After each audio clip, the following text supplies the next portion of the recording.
is all about making America great again. Okay, let's move on. This press briefing is about immigration. And I know this is a hot topic. But until the House of Representatives bring up a bill and create a law or an act so these illegals can be filtered somehow, some way, and also so we can protect the border. Because that is the hot water heater that's spewing out water. Now, do we clean up the mess while the hot water heater is blowing? Or do we fix the hot water heater, which is the wall, first? And then we clean up our mess, which would be illegal aliens. This is from our founding fathers. The Natural Act of 1790 established the first rules for acquiring citizenship in the United States. The act created a uniform rule of naturalization and residency requirement for new citizenship applicants. It doesn't say anything about jumping the border. Applicant means you fill paperwork out. Then you come in. How they did it, I don't know, but there was applicants. The law required immigrants to live in the United States for 2 years and their respective state of residence for 1 year prior to applying for citizenship. Okay? Now, immigration. This country was built by immigrants, not illegal immigrants. The British were illegal immigrants. We kicked their ass out. Okay? Once we had control with the Declaration of Independence and the Constitution, we established what I just read, a legal way that further immigrants are inserted into being an American citizen. Jumping the border makes you a criminal. It takes away the revenue that the taxpayers pay. It takes away the jobs that the American people have fought and died for. Their health care as well. If you are going to be mad about how the illegals are being treated, in which they are being treated better than Americans, then stop them from coming in illegally and be upset at them for bringing children into this country illegally to begin with. The ICE agents are only following federal law, but some politicians are creating a false narrative that puts these ICE agents in jeopardy. Just like that the same politicians did to law enforcement. Why don't you research and see how many law enforcement was killed by liberals? Conservatives do not go out and kill law enforcement. If you do not like the way the law is being conducted by ICE, this is to the politicians. Change the damn law. We understand that many are fleeing their country because of violence and murder and natural disasters. As an American, my question is this. If they are escaping their own country in South America, how come they do not seek asylum in Mexico? The journey itself to our borders is risky. It endangers the illegal aliens themselves, the communities they pass through, our agents at the border, and U.S. communities in our homeland. To be clear, human smuggling operations are lining the pockets of transnational criminals. They are not humanitarian endeavors. Smugglers prioritize profits over people.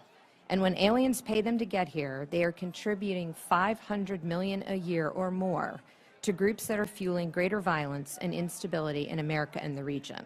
There are other options. If migrants have a legitimate need to flee, they should seek protection in the first safe country they enter, including Mexico. They should not subject themselves to a long and dangerous journey. instead of taking a chance of dying in the desert with their children. Free health care, free income, when Americans don't have that. A free citizenship is also their desire. This is what the Democrats are trying to do. They're trying to make all these illegals be able to vote. And I'm sure that most Americans can put two and two together with this. They don't care about regular Americans. Why in the world would they care about illegals? This is our home. This is what we, Americans, fought and died for. They did not. In fact, not one politician has fought for this country as a politician since the Civil War. Just think about that. Some illegals are kidnapping children and selling them to possible illegals, crossing the border in order for them to become legal citizens because they have a child with them. Some are terrorists, pedophiles, and cartel drug runners. Here's our recommendation. Plan A. Start building the wall to stop the flow of illegals from spewing in. It's like the hot water heater deal. Analogy 101. Then deal with the mess that the hot water created. So no border, they come in, we got a mess. Put the wall up, then deal with the illegals. Okay, you can have compassion with that. It can be bipartisan. That's not what the Democrats want. No matter if we gave them everything they want, they would still turn around and blame us for something. Okay, once the source of entering the U.S. is eliminated, which would be the wall, then the U.S. should issue out a card, it's like a green card, in which the illegals can work just as any American does. The illegals already here will never become a citizen, and neither will their children until 7 years has passed with no criminal record. Or if they want it sooner, they can go back to their own country, go to a U.S. embassy, and process just like all the other immigrants that came here legally. They cannot vote or receive anything more than a regular American does, ever. They have to be actively looking for a job unless the government has made a legal decision that they cannot, whether it's disability or whatever. This is necessary for oversight so that they cannot sway local and presidential elections. So if you have 100 million illegals in this country, what country do you think we're going to have after they vote? Just think about that. In the very beginning, I talked about our founding fathers and what they said when they started the immigration process. Now, I'm going to give you the second part that's current for today. It's called the Illegal Immigration Reform and Immigrant Responsibility Act. It was enacted in 1996. During February 24th, 1995, testimony to the House Immigration Subcommittee, Barbara Jordan, Democrat, Texas. Credibility in immigration policy can be summed up in one sentence. Those who should get in, get in. Those who should be kept out are kept out. And those who should not be here will be required to leave. For the system to be credible, people actually have to be deported at the end of this process. We have concluded that a properly regulated legal immigration system is in the national interest.